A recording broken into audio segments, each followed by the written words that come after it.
February 27th, 2016. We are going to read Mark chapter 14, according to BibleGateway.com. The verse of the day is, "For the Spirit of God gave us does not make us timid, but gives us power, love, and discipline." That's beautiful. 2 Timothy 1:7. So Mark chapter 14.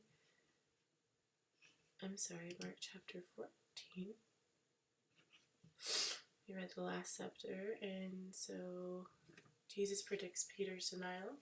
Verse 27 says, "You will fall away," Jesus told them, "for it is written, I will strike the shepherd, and sheep will be scattered. But after I have risen, I will go ahead of you into Galilee." Peter declared, "Even if I fall away, I will not." "Truly I tell you," Jesus answered, "today, yes, tonight, before the rooster crows twice, you yourself will disown me 3 times. But Peter insisted emphatically, "Even if I have to die with you, I will never disown you." And all the others said the same. They went to the place called Gethsemane, and Jesus said to his disciples, "Sit here while I pray." He took Peter, James, John along with him and began to be deeply distressed and troubled. "My soul is overwhelmed with sorrow to the point of death." He said to them, "Stay here and keep watch." Go a little further, he fell to the ground and prayed that if possible the hour might pass from him. "Abba, Father," he said, "everything is possible for you. Take this cup from me. Yet not what I will, but you will." Then he returned to his disciples and found them sleeping. "Simon," he said to Peter, "are you asleep? Couldn't you keep watch for 1 hour? Watch and pray so that you will not fall into temptation. The spirit is willing, but the flesh is weak." It's true. Once more he went away and prayed the same thing. When he came back, he again found them sleeping. Because their eyes were heavy, they did not know what to say to them. Returning the 3rd time, he said to them, "Are you still sleeping and resting enough? The hour has come. Look, the Son of Man is delivered into the hands of sinners. Rise, let us go. Here comes my betrayer."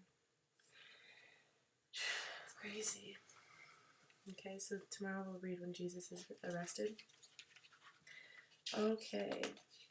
At the end of the Lord of the Rings movie, the hobbits are back from the long adventure, sitting in their hometown pub. High spirits and laughter around them, but they sit quietly looking at each other with knowing, wary smiles. They share something their hometown friends will never know.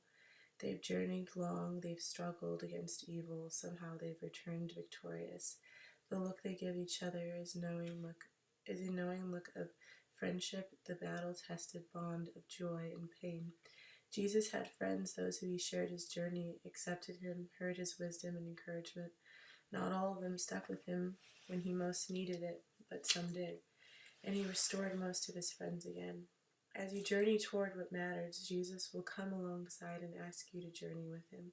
He knows the burden of your journey and will share with you all you need to complete it. Perhaps at the end of your journey, you will exchange the knowing look of friendship too.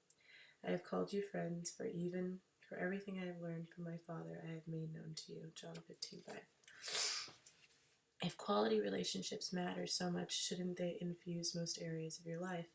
You can find quality relationships with your spouse, your family, your closest friends, but should it be the only areas of life that matter, and the rest of your life just annoyance until you return to those who make you happy? It's important for you to also live a life that matters with the outside of your inner circle, to encounter and contribute to community groups that, like your closest relationships, are in some way following the same path that you are. There's a significance in calling yourself part of a larger community. It helps define your individual purpose and gives you confidence knowing you are part of something larger. And it shows you how many disparate parts can create a unified whole. Even in your inner circle isn't big enough to contain the full scope of quality relationships. Start exploring the communities that matter. Don't forget to show hospitality to strangers. By so doing, some of the people have shown hospitality to angels without knowing it. 13:2. Hebrews. Sharing the vital part of you. How often do you invite others to share in delights of your home? If you are like most, your home is one of your favorite places in the world. Wouldn't you want to share your favorite place with others? It gives them a chance to see you in your natural habitat, to learn more about what you love. Hospitality is one of the best ways you can honor and celebrate people. You tell them to kick off their shoes and offer them a nice beverage. You wait on them like VIP at some posh restaurant. You show off your favorite decor or give them a tour of your scrapbook or photo album. You share personal stories of life in your family home. But don't don't share your home only with family and friends. Honor your neighbors and new acquaintances with this gift as well. By inviting them to your house, you honor them and better part of you. The ornaments of your house will be the guests who frequent it. Author unknown. Cool. Thank you so much for listening, and we will talk to you tomorrow. Be blessed, and thank you so much. Please, I need your prayers. I feel like I maybe experience a little bit of discouragement, so as always, please continue to pray for me, and I hope that was helpful for someone. And yep, that's it. Thanks.